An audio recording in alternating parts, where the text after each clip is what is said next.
Well, good evening and welcome to the Pacific Western Region's third part seminar in our social media series that we've been doing. Before we get started, I'd like to thank Lori Ragona and the Pacific Western Region for organizing our time together. Tonight, we're getting together to talk about the virtual versus the actual social media's impact. And we'll be going from 7 o'clock tonight till about 8:15 with lots of questions in between. Before we get started, let me go ahead and introduce myself to you. My name is Kim Hayden. I'm the Director of Membership and Communications here in Pasadena, California at Neighborhood Unitarian Universalist Church. This has been a position that's only about 2 years old. I've been on staff for about 8 years. And although we're a large church with about 700 members and 10 staff and a couple of ministers, this position is relatively new. So we've been amping up our social media presence in the last 2 years, and I'm happy to be here tonight with you to take you along the journey that we've been on and to learn from you just as much as for me as well. My position overall oversees not only welcoming and membership, but all of our communications, both online and offline as well, so both on and off. Before we get started as well, I have a chalice lighting for us. This is a piece by Max Coots that I think is probably particularly relevant considering we're just coming out of the Thanksgiving season. Let us pray to the God who holds us in the hollow of his hands, to the God who holds us in the curve of her arms, to the God whose flesh is the flesh of hills and hummingbirds and angleworms, whose skin is the color of an old black woman and a young white man, and the color of the leopard and the grizzly bear and the green grass snake, whose hair is like the aurora borealis, rainbows, waterfalls, and a spider's web, whose eyes sometimes shine like the evening star and then like fireflies, and then again like an open wound, whose touch is both the touch of life and the touch of death, and whose name is everyone's, but mostly mine.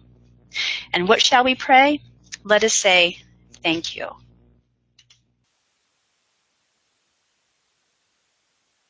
Okay, so let me tell you a little bit about what we're going to be covering in our time together tonight. If you've been with us for the previous 2 webinars, we've talked an awful lot about what type of platforms to use and how to see if they're working and all of that. But tonight, we really are talking about when the rubber hits the road. So we're talking about 3 main topics to see how you can ensure that your social media campaigns are really impacting your congregation. And the main theme of our time together is people. So we're going to be talking about people tonight, and that's the real reason why we are doing all of this. So we'll spend a little bit of time talking about measurement, how to measure whether you're reaching those people. We're going to be talking about engagement, maybe discussing different techniques to ensure sort of multi-directional connections between people. And then we'll be talking about how all of this impacts our membership. So getting those people through your doors.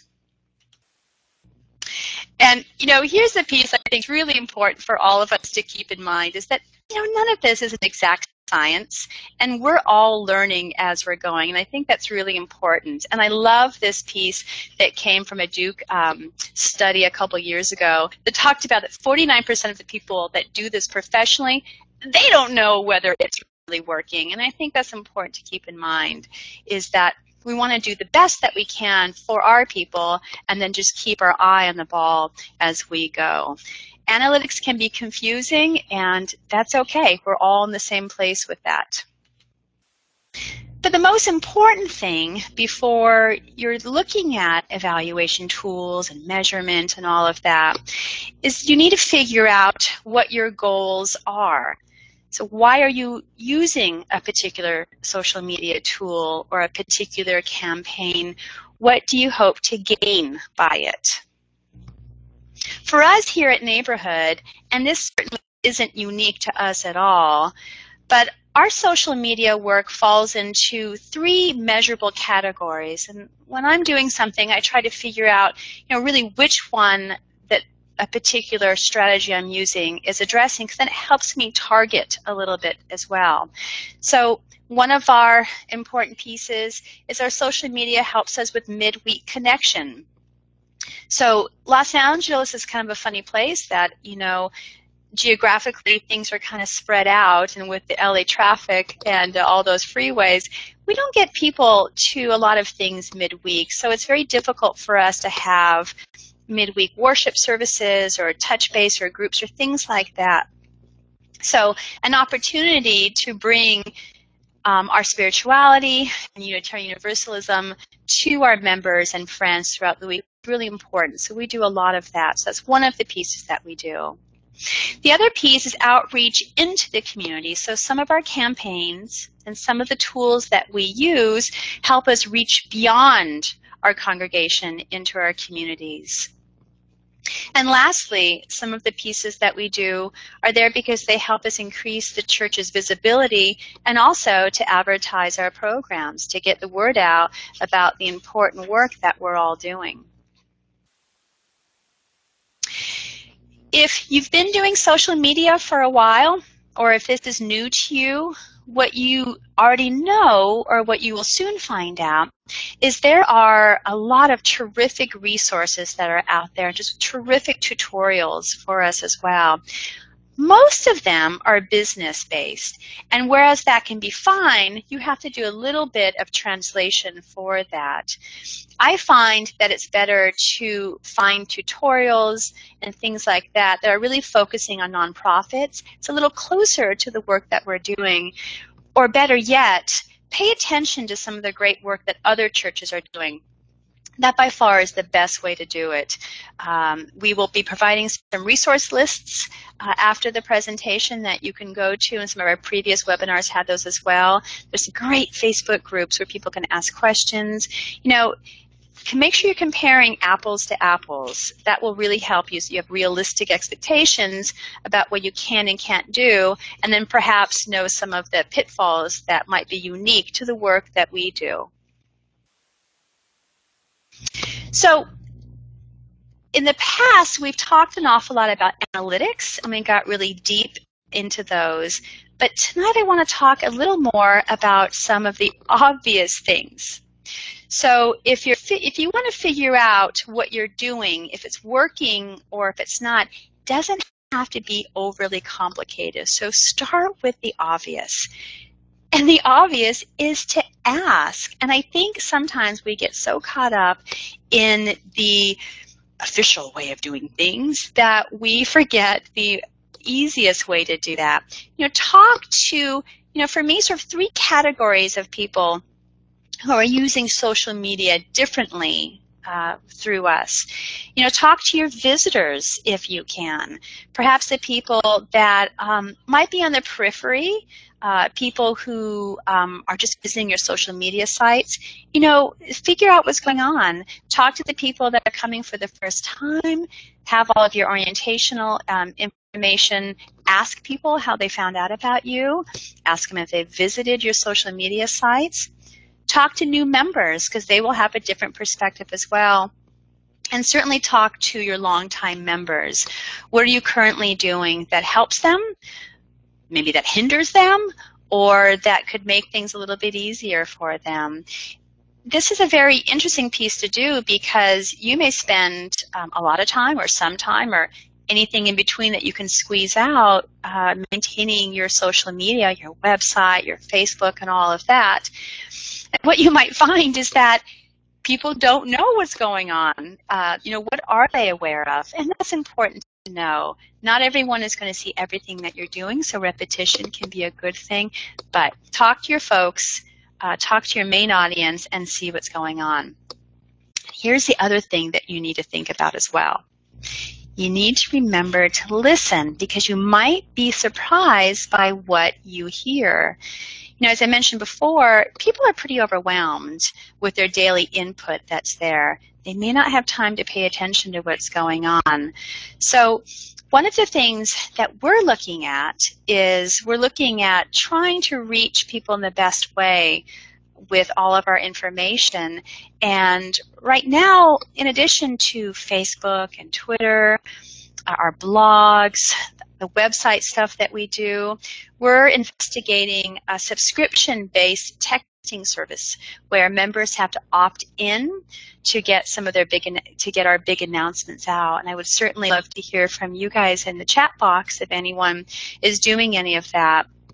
The ones that we're looking at is GroupMe and Easy Texting look like really viable and recommended sites to do. So you may have found, as we have, that email doesn't work so well for lots of our members anymore.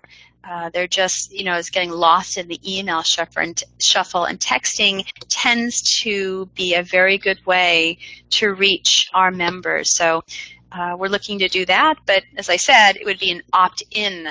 They would have to subscribe to the service so they wouldn't be getting spammed. So those are two that we're looking at.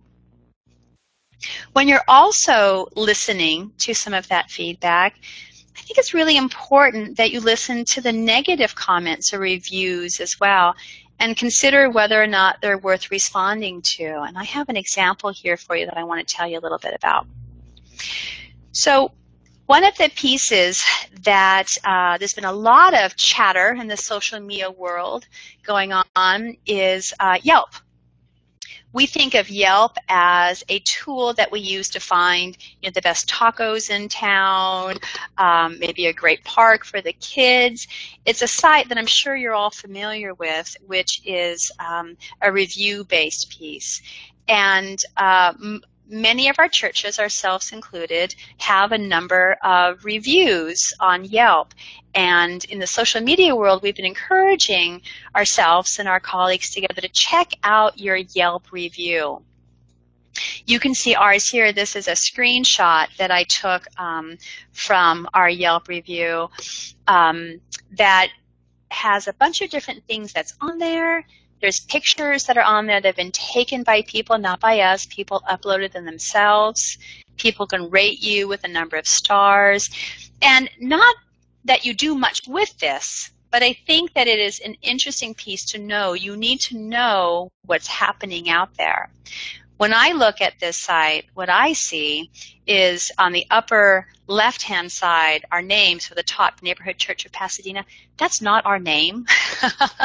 I know that all of our churches struggle with that, right? We all have various names that we go by, as well as we've changed our website. So further down there on the left is our old website.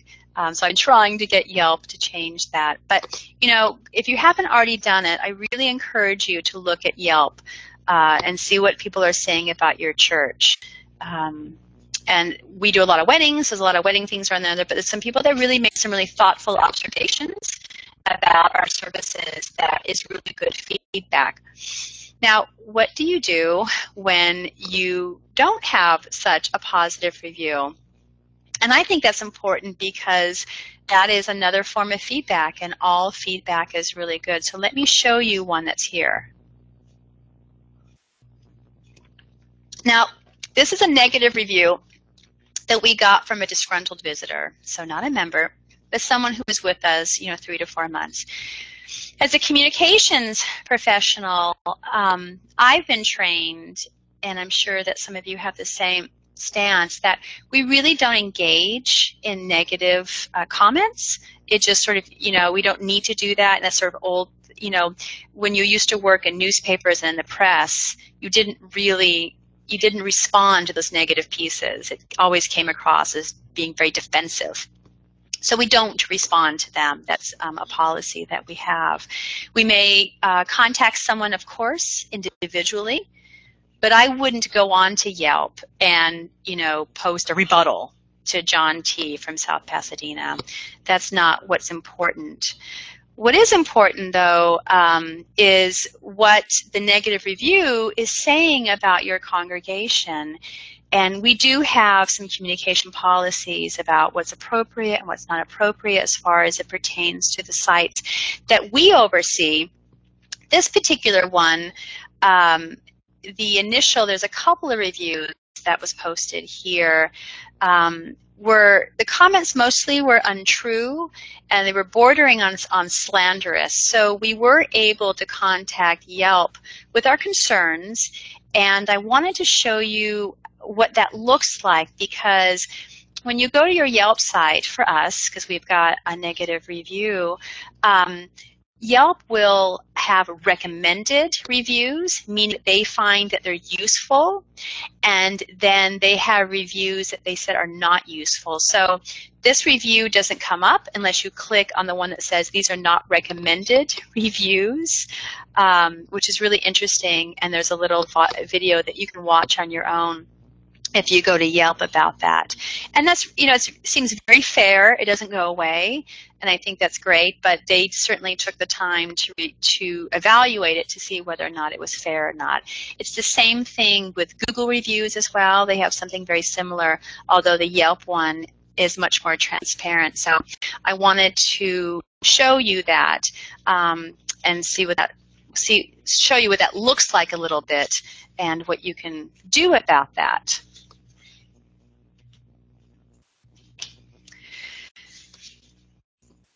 Now, one of the most important reasons to have an active social media world is for your congregation to have relevant and interesting content.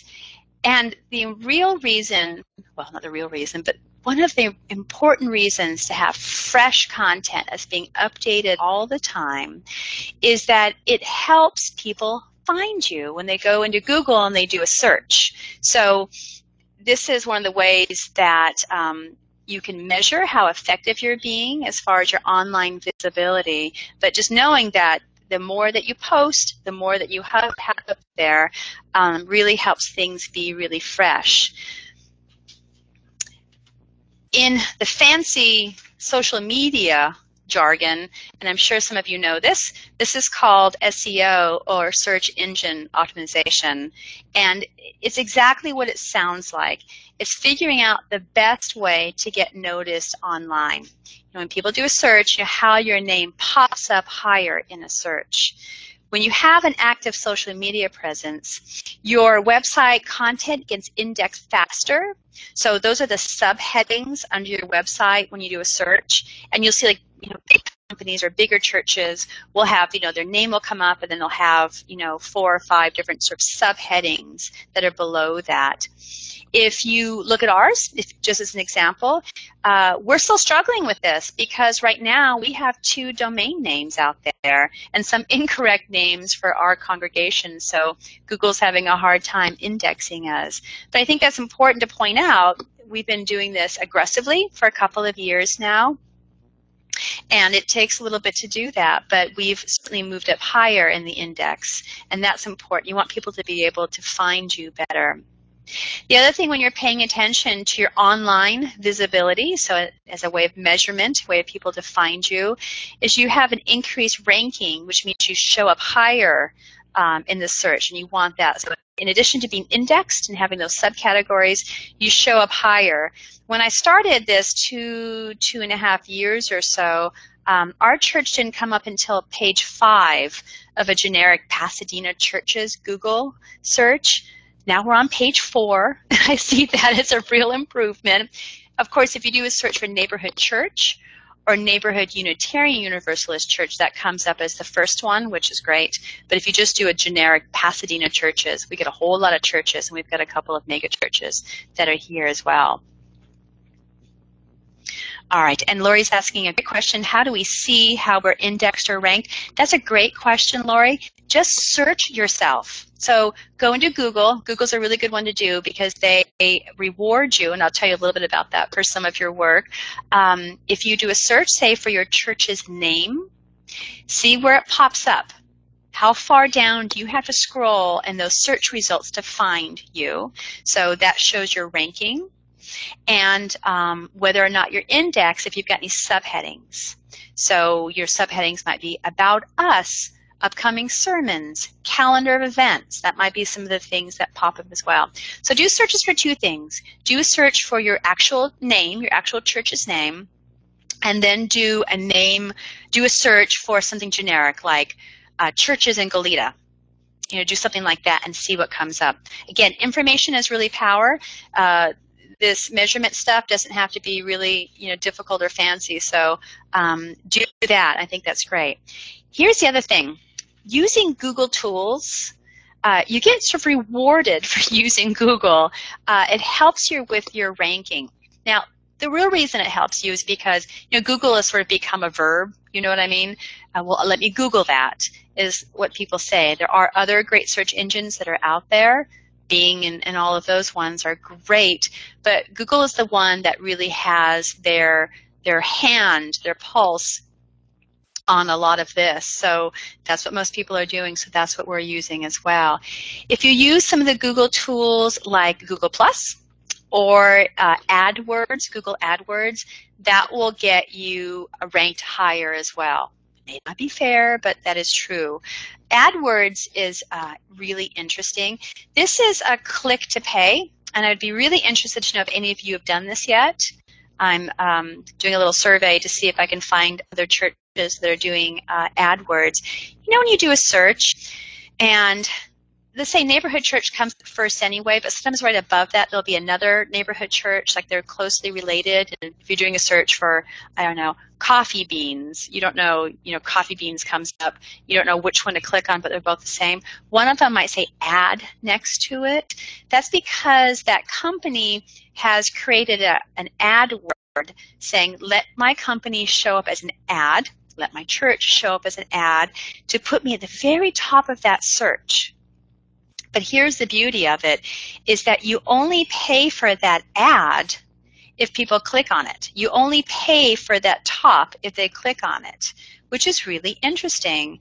And you can set a daily limit, so you don't have to go to your board and go, oh my gosh, I accidentally spent $500, which is really interesting. So, and there's Linda with an example there. Linda says that in Berkeley that they've done that, but just as our church and also with the entire Bay Area as part of a media campaign in 2007 and 2008. So it's a great way also to pay attention to keywords, because you can put in keywords to see what people are searching for when they do that. So I recommend doing it even just for a finite amount of time, just to play with it and see what kind of impact that it might make on the work that you're doing.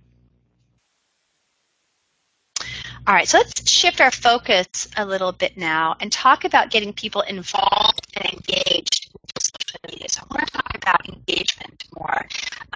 There's another question before I do that. So Morgan from Vancouver, such a beautiful city, is asking, does it matter when I search if I'm logged into Google?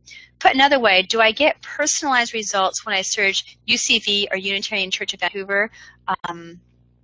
No, it shouldn't matter. You do have to do google.com. That's what you're asking. So you need to be searching in Google to do that. And you'll get personalized results when I search UCV or Unitarian. Do both. So Morgan is asking about the different results if they use their acronym. Is that correct? Or the name of the church. Do both and see what comes up. Think like a visitor. Think like a newcomer. Think like someone who's never been to a UU church ever, and what they might search for, Morgan, that's really going to help you figure that out. And make sure it is a google.com search. So oftentimes our computers have defaults that take us away from Google, so do that. Mine's always defaults to Yahoo, which doesn't get me what I'm looking for. Okay, I hope that answers your question. Google.Canada, of course, yes, google.ca up there. All right. All right, so let's talk more about, we're talking about people. Let's talk about how you get those people involved and engaged with your social media. So you're paying attention to the measurement, you're paying attention to how they're searching, how they're finding you, what they're doing with that. And let's talk a little bit about what we're doing to get them participatory with our work. There was a really great blog recently on some of the UU social media sites that said most of us are acting like it's 1999. So during our Sunday welcome, we're not even mentioning our social media. And I have to say, we are guilty as charged. We have our social media stuff posted everywhere, but do I have our volunteers or our board members or our minister on a Sunday up front say anything? I don't. And this is what the blog suggested, that we change our welcome words to say, to include, and if you'd like more information about us, be sure to check out our website and like us on our Facebook page. okay, I know that's brilliant. I think that's awesome. And I'm going to do that change as soon as we can. I don't know why we haven't done that. So yes, guilty as charged. We were certainly acting on Sundays in our sanctuary like it's 1999, if not a little before that. Also, make sure your orders of service or any printed material that you're handing out have your social media listed, which we do. And this is a little controversial. Some churches, and I'd love to know if you're doing this, some churches are encouraging tweeting and posting during services. Gasp, gasp of all things. Some actually, as a way of curtailing it and getting back into the business of worship, have a social media moment where they ask people to take out their smartphones, take a picture, make a post, or check in someplace. And our friends up in Berkeley saying that they do this, certainly, which is great. And I think having a finite amount of time is a great idea. But I know for us, we tend to be, we're pretty large services on Sundays that, you know, we're still controversial whether you can bring your coffee in or not, so which is great. And yeah, Beth from Seattle is also mentioning that they have their QR code in some of their orders of service, which is terrific. You click on that QR code with the QR code reader, takes you right to a website, which is great. So, which is really interesting. So yeah, so in order to use a QR code, you need a reader. You scan it, takes you right to the website. You don't have to, like, you know, get clumsy thumbsies and trying to get all in there. So I'm going to be playing with this and seeing how far my congregation will let me play with this. Okay. So for our two largest social media channels, here are some suggestions for how you can encourage participation. And I'm sure that, again, a lot of you are doing these. For Facebook, when you do a post, ask a question. To me, when we get people sharing our posts or responding to a question, that's terrific. To me, that shows engagement. So do something as simple as asking a question. The other thing you can do to encourage people to participate with Facebook is create events. Many of our churches do this, and it's a great way of getting events to pop up in people's feed and to remind them of the things that are going on. They're visually very pleasing. So create events for what you're doing. You can schedule them out months in advance and then just do all of that, which is great. You can purchase ads, which is a way of expanding your reach to people, and you can also boost posts, and I've got examples of all of these for you as well. Beth from Seattle is also talking about that when they do their QR code, it goes to an online visitor card saying Get Connected card, which is great. I really like that. That's real specific for newcomers, Lori says. So perhaps maybe you can even send us that URL, Beth. That's really, really interesting. I love that. See, we're learning from each other, which is the great thing about being together in community, talking about social media. I really appreciate it. For Twitter, what we do with Twitter, research your hashtags. You know, that's a great way of figuring out how you can participate in conversations and, again, making it multi-directional. Use some strategic outreach. So figure out who are partners with you. Make sure you're tagging them on your tweets as well. And, you know, be a good neighbor. If someone tags you in a post or asks you to retweet something, then do the same thing for them. Twitter is terrific. It really, you know, allows us and encourages us to be accountable for the type of work that we're doing. It's very, very collaborative. So I would encourage you to do that. Let me show you a couple of examples. This is a screenshot of our Facebook page to show you how one of our events comes up in the feed. So these are terrific to do, super easy. It makes then posting really very visual and very easy that's there. So this is one for our midweek worship service that we do that we try and get folks to come out to, which we have some good success as well. And then this one here, this is from an event that we did recently that we actually did a screenshot. So, a paid advertisements. So this is a screenshot of the actual event that we did, but I also want to show you that it ended up being a paid advertisement. And if you look over to the right, we spent about 20 bucks or so, and we reached about 1,000 extra people. So that was really worth it. We had a small budget for this particular event, and we reached a lot of new folks with that. So we had probably about 100 or so in attendance, and that was certainly a successful event for us, but I was able to really measure how well we reached people. And if you looked at this one online, there were people commenting and talking about who were not friends of the church or had friended our Facebook page, but then who did so afterwards. So that seemed like a real win-win for us. I want to show you what it looks like to boost a post. I'm sure some of you have done this as well. If you are on a post, you'll see there's usually a little thing that says boost post, and if you click on that boost post, then you get a screen that looks like this. Now, this is just I have a wacky sense of humor, so I have to apologize. But I would never boost this one. But you can set your budget. You can see on the right-hand side. You can designate who your audience is. You can designate your budget, and then it tells you how many people you would anticipate to reach, and then for how long you want to run it as well. So really super easy.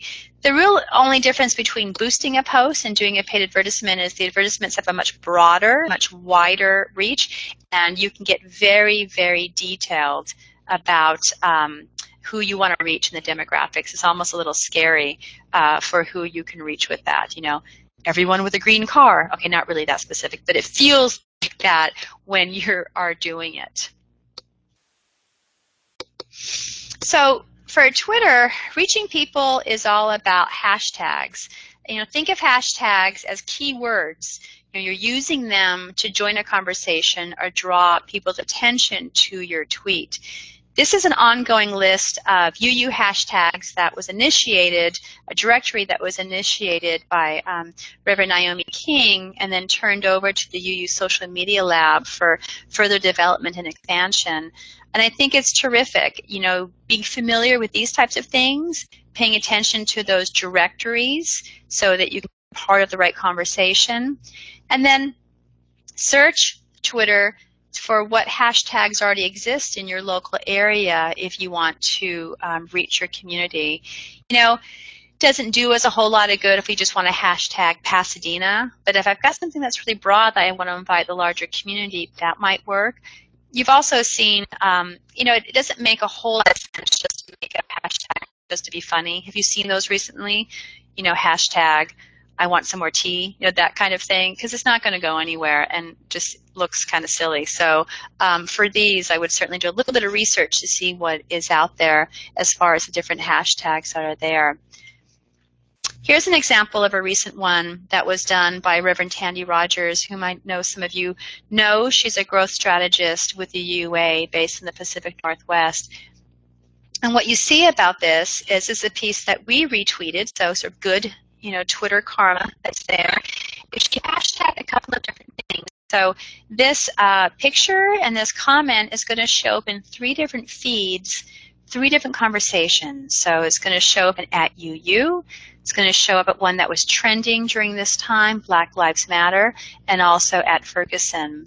So what is lovely about this, when you can be responsive in your community, it lets those hashtags know that UUs have a voice, UUs have an opinion and a belief about what's happening, and whatever the issue is. This is, of course, is a huge one, but certainly do a little bit of work, see what's trending, see what's up there, and also, you know, so that you know that it's going to the right place. And this, of course, was Tandy's intention to do so. Okay, Meetup. I want to ask you guys if anyone is currently using Meetup in your congregations. So Meetup is a tool that's growing traction in our UU world. You know, we're oftentimes a little behind in what we're doing, but It's a tool to organize groups and to attract visitors with specific interests into groups. What I have here, this screenshot here, is an example. I did a search for, and there's sort of set categories. I did a search for religion and beliefs within 10 miles of Pasadena, and this is what came up with that. And yeah, Beth from Seattle is saying that their young adult group uses it. Some of, a lot of our churches, the young adults are definitely using these as well. But some of our other churches are using these really effectively. And if you take a look at what groups you have and what you really want to attract, use that program, use that opportunity to attract new people to that conversation, then Meetup is a terrific way of doing this. This is from Emerson in Houston, Texas, and they've been using Meetup for a variety of different events. This is what their Meetup page looks like. And I encourage you to go on and dig around and see what's on there. But you can see that they've done, 107. They've got 107 people participating in their meetups.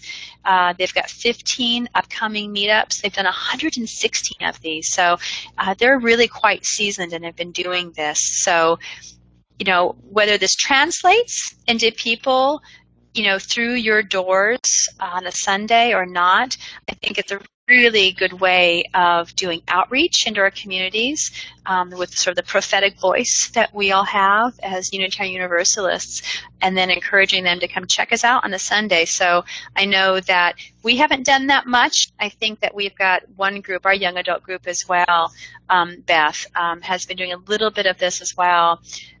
So great. And there is a slight fee for Meetup. There's other groups that are out there that are not as expensive. I think it can come to sort of $10 or $15 a month or something like that. The question asking about a fee. And I think it's going to be worth it to try and figure out. If I can spend, $150, $100 a year to really reach a different community of people, I think it would be worth that. You can pay month to month. I know I researched that. So if it isn't working for you, you're not locked into that. As I said, there are other free ones that are out there as well.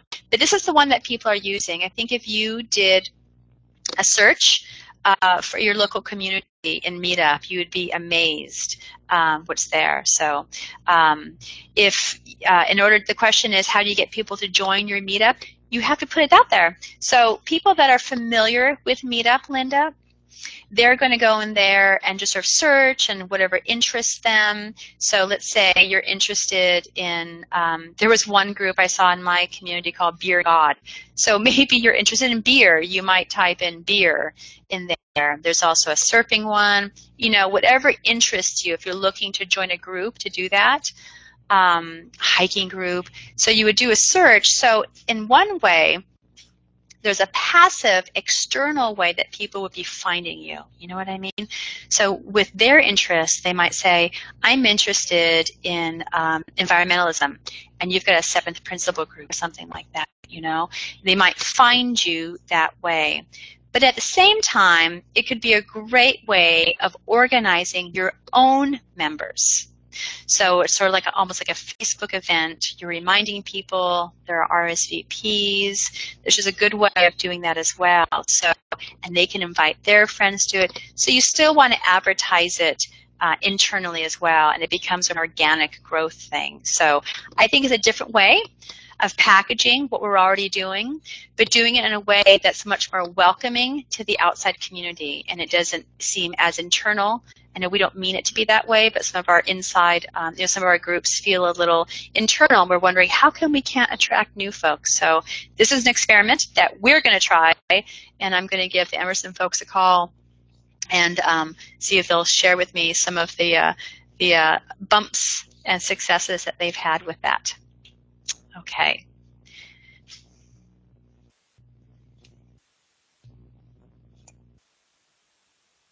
Let's continue our conversation about people. So how does all of this translate to your membership growth? And this is the question that is an important question that we use to Justify the work that we're doing. Justify the time that you're squeezing out of your week, the extra hour or two that you're trying to find to do this as well. And let's talk a little bit about that. So, here's sort of the formula. I think this is a really complicated formula. If you have a good online orientation, if your newcomer stuff is really good, and it's out there, it's accurate, it's easy to find. It's like that QR code that Beth was talking about that goes right to their a newcomer form, which is great. So if you have great newcomer orientation and you've got useful content, that's going to make for happy visitors. That's going to make people who are more willing to walk through your doors and check you out.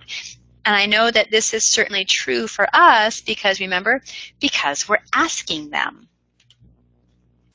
Now, sort of the gold standard that we know about is that 65% of people visit churches by personal invitation. Well, really? Is that because Kim says, hey, come with me to church on Sundays? I don't know if UUs do this as much as perhaps other denominations do that, but this is the statistics that's out there. But see, because I'm a social media person, when you say personal invitation to me, what I hear is, great online presence is good social media with that. So, if my website is welcoming, and it's friendly, and it has all of the accurate information that people need, I think that can be, a very good invitation to come check us out. There's a warning, though. The most important thing to think about when you're doing all of that is if your virtual presence is really accurately reflecting your reality. That's super important. I know that we have, big dreams and ideas and all of that, but your website really needs to reflect who you really are in reality. Super important. And that goes down to if you're using pictures of people, that it's the right people, not that it has to be, members of your church, but, make it really reflect who you really are as well. So Peter Bowden, who is a UU consultant and a social media expert, reminds us that more and more these days, people are checking us out online before they come to see us. So if that's the case, and it certainly is the case for us, what does your current website say about your church?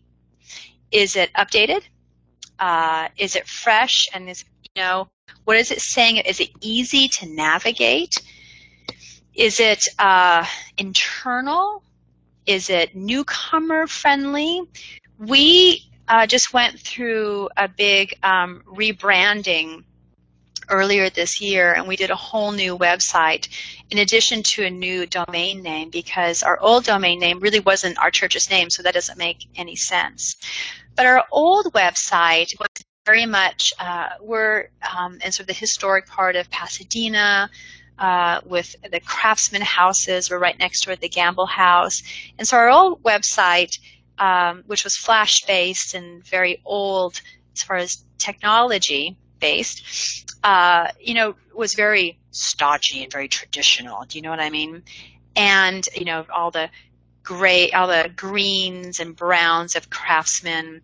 And, that really isn't who we are as a church. We're growing. We've got more and more young families and young adults. So, we're much more vibrant than that sort of old, stodgy. So even the colors, and we've talked about branding in other webinars together, even the branding and the colors and the things that you're doing, can really give nonverbal cues about who you are. So, really look to see, what you're telling people about that. Also, look at the headers, look at the content. Is it very internal? Stay away from all of your acronyms.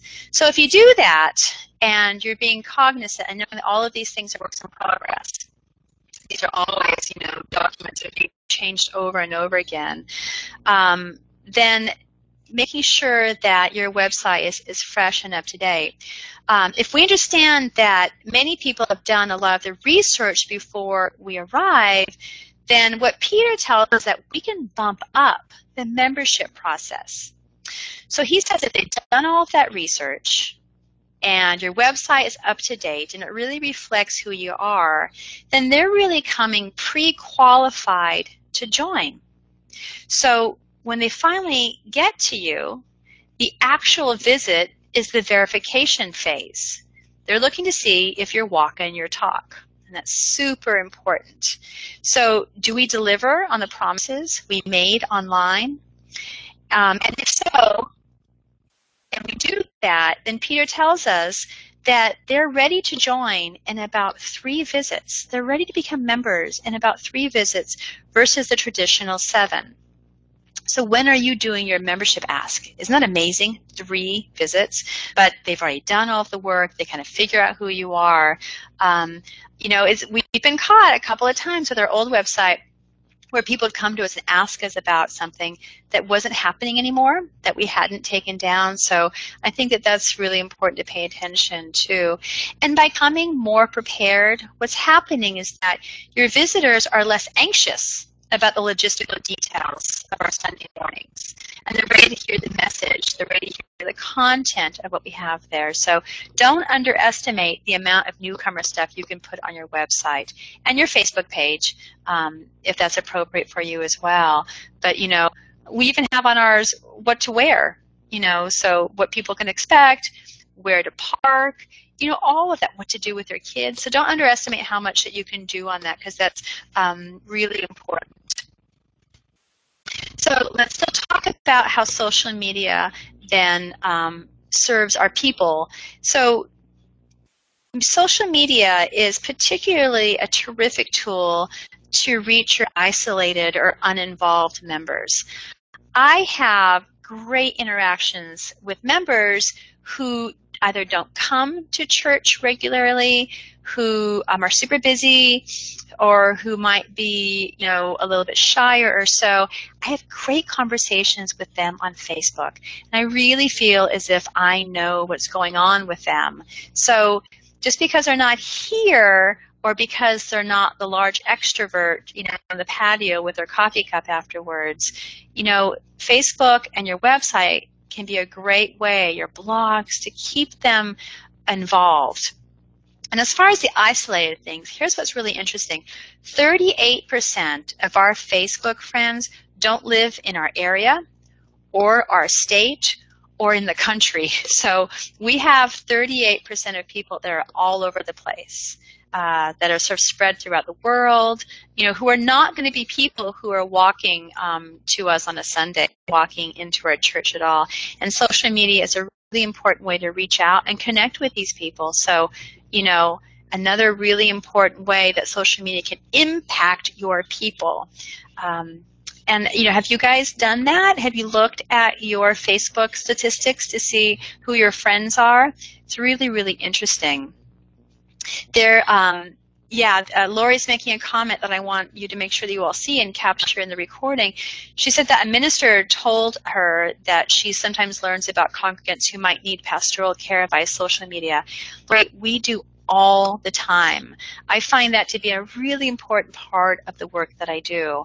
And you know, part of my day I get paid to be on Facebook, but I'm doing it to really pay attention to our members. And I think that's really, really important, because they might put something on Facebook that they're not willing to call you about. You may know about a death in the family or something. So a lot of pastoral work happens because of Facebook and other social media sites, and I find it to be invaluable. So when you're thinking about how social media impacts your membership and impacts your congregation, that's a huge one, and one that we really, really need to keep in mind. So thank you for that reminder as well. So, my friends, there you have it. It's just about 8 o'clock. We've got lots of times for questions. But, you know, those are the 3 real things I want to leave you with about thinking about your Facebook and social media and website, all of your different strategies, is at the end of the day is really how you're impacting the people. When you're doing your measurements, it's just not about numbers. It's about how you're reaching the people. You know, when you're looking at engagement, it's not only how many people are sharing your posts and how witty you can be or relevant or timely, but whether you're getting a conversation back and forth with them as well, and then really how it translates to people walking through our doors. Social media is a really powerful, powerful tool to do that, and that's the piece that we need to make sure that we all keep in mind. So I want to make sure, is there any other questions that you have out there? And I've got one. So Linda says that this was less intimidating than the last one. Yeah, Linda, it is, isn't it? For those of us who are barely doing any of this, where do you suggest we start? Linda, that's a great question. For those of you that weren't with us, at our webinar last time, we dove into, and I mean dove, right? Linda wasn't sort of deep sea diving, into the analytics, and I really wanted to give you an understanding of the tools that are there, because, you know, it's all at your fingertips. It's super easy. But I want to back up a little bit and wrap up our seminars, our 3-part webinars, and talk about people, because that's what we need to keep in mind with the work that we do. And I think, you know, for people who are barely doing this, and I totally get that, you know, where should you start? Well, depending on what resources you have and whether you're using volunteers or not, I would start with your website, because that's what people, you know, when they're doing a search, when they're Googling, like, oh, I think that Easter Sunday's coming up, we should go to a church service, right? They're going to be Googling and finding that. And our previous website, we used 2 volunteers, Linda, who just, you know, ran circles around me with the technology, but, you know, developing the website. And whereas I was really thankful to them for doing that, what we got was a product that I couldn't, those years later, maintain. I couldn't update, and it was really problematic. And guess what? You know what happened, right? Those volunteers ended up moving away, and then I was kind of stuck. So when we redid it, I reached out to another volunteer and I said, okay, so what should we be doing? But I didn't ask that volunteer to do it. I just sort of got, you know, a council of smart people to help me think about it. And we ended up choosing a WordPress format. WordPress is terrific because it's, you know, got great tutorials. It's super friendly to use. And if you look at our website now, it's all WordPress. There are templates that we did. So definitely start with a website. Facebook is also great because we're talking about people and keeping connected. It's a great way of reaching your members every day, every other day, once a week with pieces, and it's very, very user-friendly. And then the third thing I would do, once you're happy with those, is I'd get a blog going. The reason I get a blog going is because if you have a blog connected to your website, it's the best indicator to Google that you have fresh and relevant content, and it helps with your search engine optimization. And again, we do it in WordPress. It's still part of our website. And do you know lynda.com? Is that what it's called, lynda.com? They've got great tutorials on WordPress. So I would highly, highly encourage you to take a look at that. And you see what the screen says? The screen has all my contact information. So Linda, you're welcome to call me. And I'm up in the Bay Area frequently, so we can talk. All right. Any other questions or anything else that I can help you with? Let's see. So Linda says, talk to us more about Facebook ads. You know, the best thing to do is just try and do it. And nothing's final until you put your credit card number. You know what I'm saying? So you go into Facebook, you can say purchase ad, and it lets you put all of your information in there. And Linda, just play with it, because you will be amazed at how much detail it asks for you about an event. You know, it wants you, all the sort of socioeconomic indicators, and it's really friendly. Facebook also has a great help center that's on there that can walk you through the process as well. We don't do them that much. I do them when I've got an event that I've got a small for. You know, $40 gets you a long way with a Facebook ad. But I also do them when I'm wanting to reach out into the community and I want to reach deeper into Facebook. And that costs, but at the same time, I like it because Facebook has got strong analytics. You can see whether it's working. You can see if you're really reaching those people. You can do the same thing with Twitter, using all of those hashtags, asking people to retweet you, but it's a little bit harder to go through the analytics to see if you're doing that. And I'm going to do some more of those meetups. That same event, that deportation one that I showed you, that we reached an extra 1,000 people with that particular event. I could also have done that as a meetup and put that out there, and people that are interested in that issue could have seen that. So it's all about playing with it. There's sort of no right or wrong. There's no great expertise in it except just sort of playing with it. So I hope that helps answer your other questions about Facebook ads. How about some more questions? Anything else? So do you remember these days? This is really the iPhone and the YouTube. I think that, I don't know if my 4-year-old would know what that phone thing is. To her, a phone is the thing you take pictures with, right? Or you listen to that Frozen song over and over and over again. Okay. Well, I do want to encourage you. Morgan. Hi, Morgan. How about efficiency tips for social media for repeating events? Oh, this is my little smiley face, smiley emoticon. This is one of my favorite things because I had someone recently ask me, "Oh my gosh, it's Saturday, it's Friday at 6 o'clock at night. Are you still at work? Oh my gosh, it's Saturday morning at 9. Are you still at work?" I think some people think I live here. And the reason is because I'm a very efficient social media person, Morgan. I use one of the scheduling sites like Hootsuite. That's H-O-O-T, like an owl, Hootsuite, to schedule all of my posts a week out. And that is very, very efficient. So it takes me about a half an hour, and I'm done. And I'm done for the week, and I love that. You can do the same thing with Facebook. Facebook lets you schedule out in advance. But I really like Hootsuite because I can do Facebook, Twitter at the same time, and as well as Instagram and all of those different ones. So they're terrific. And if you're not sure if they're up in Vancouver or not, just do a search for, there's like a TweetDeck. There's a ton of these. Just do a search for social media schedulers, which is great. So, you mean the office is up there? Yeah, I was going to say, you're not like in the Arctic or something. Great. So you should get some kind of like great bonus points if Hootsuite is up in Vancouver. So, of course, the Canadians would come up with a name like Hootsuite. I love them. Love them. Okay. Other questions, my friends?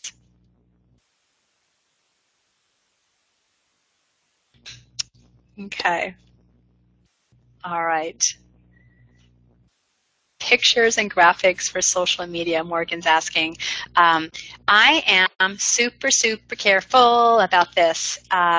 There was on the UU social media site recently, someone just commented that a client of his, so I'm assuming he's a communications consultant, a UU church, just got dinged almost $700.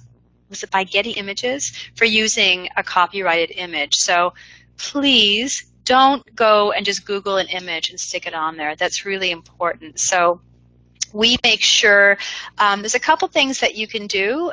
We use there's some great image sites where you can purchase images for a small fee, like $3.50.